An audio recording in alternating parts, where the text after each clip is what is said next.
For me, is knowing that the path that I've taken, seeing that I faced incarceration, that I'm formerly incarcerated, uh, and looking back at the youth and the young ones that's coming behind me, and knowing that I don't want that for them, being able to provide a safe place for them to do what they got to do. Yeah. Yeah, I mean, for me, a big part, I've been doing this work for about 12 years now, and I actually started as a youth organizer. So I started organizing youth, and myself, I was 16, so working with other youth, and oftentimes being told that that our voice didn't matter, or showing up to city council and not being paid attention to because we were 13, 14, 16-year-olds. And that really kind of made me want to keep moving forward and say, the voice of the youth really do matter. And although it's been many years since then, I know that oftentimes people still think about the youth voice not being important. And so we're trying to change that. We're trying to say that it is important and that youth have something powerful to say, and they're saying it. We just need to listen to them.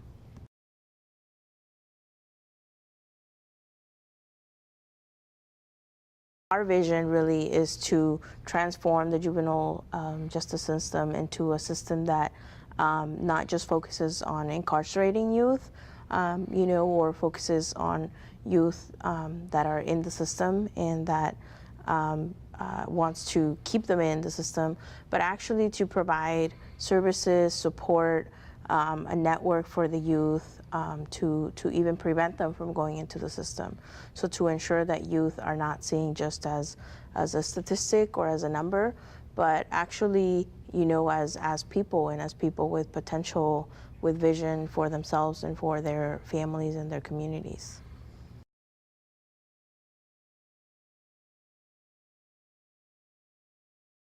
I like what Father Boyle said, right? He said you don't see a child with hope get into a gang, and being able to do these one-on-ones with these individuals, with the youth. For example, there's one that was incarcerated when he was 12, and when he goes home, he faces gangs that lash out at him, and when he goes to school, it's the same thing, same issue. He's getting into fights and all this other stuff. After getting to know him a little bit, his story, bringing him into some of the curriculums we ran at Burbank High School, this specific individual started to pay more attention to the goals that he wanted in line. And that was just basically by having that one-on-one and showing that somebody cares, somebody believes in him, got that hope for him.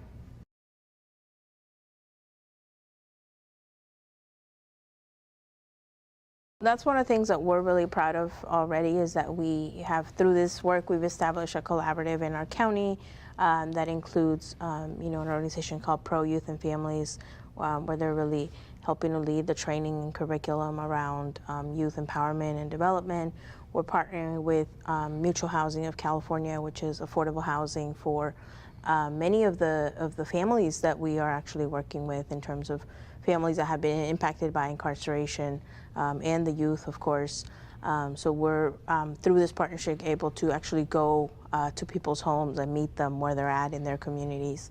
And then the Simmons Life Center, which is a youth center for where about 150 to 200 youth come in a day, get program services, but again, also many of them impacted or at risk of being impacted by the justice system. So we already have those. We're also partnering with the high schools, including some of the high schools with a higher number of youth of color, low-income youth, and including a continuation high school as well, to really be able to talk to those youth and involve them in the listening circles and the one-to-ones that we're doing.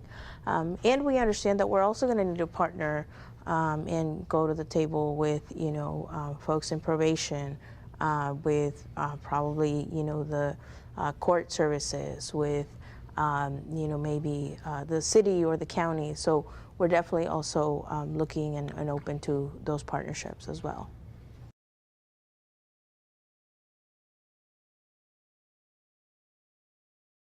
I'll say there's a couple bills that are out right now. I don't know, I forget what they're specifically named, but they're for getting rid of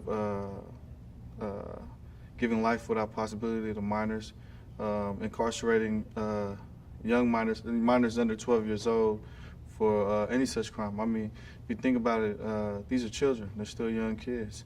There has to be something that's happening within their environment or in their household for a person to learn that.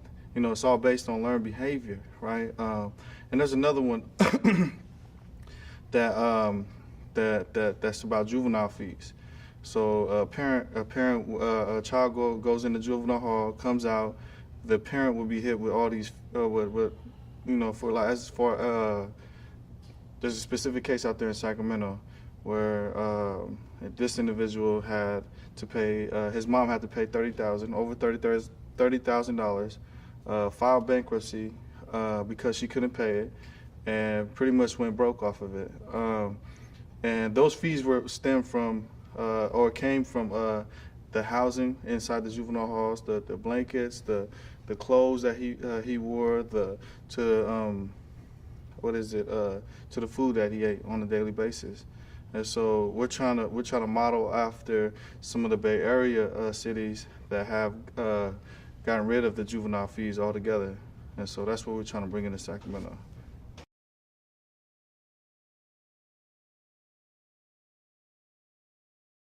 The most powerful thing that I take from this, from the Positive Youth Justice Initiative, is the ability to work with like-minded people that are moving towards a common goal and are able to do it, you know, on an individual basis, but are willing to come together and make something bigger happen. That's what I really do like about the Positive Youth Justice Initiative. Yeah, I would, that really resonates with me as well. Is you know, I think this initiative, the Positive Youth Justice Initiative, offers an opportunity to organizations like us to be able to really establish collaborations across the state. But one of the really great opportunities for us is it's providing an opportunity for us to establish a collaboration in our county. So, you know, some of the folks that I named earlier, really vital people to transforming the youth, the juvenile justice system in our county.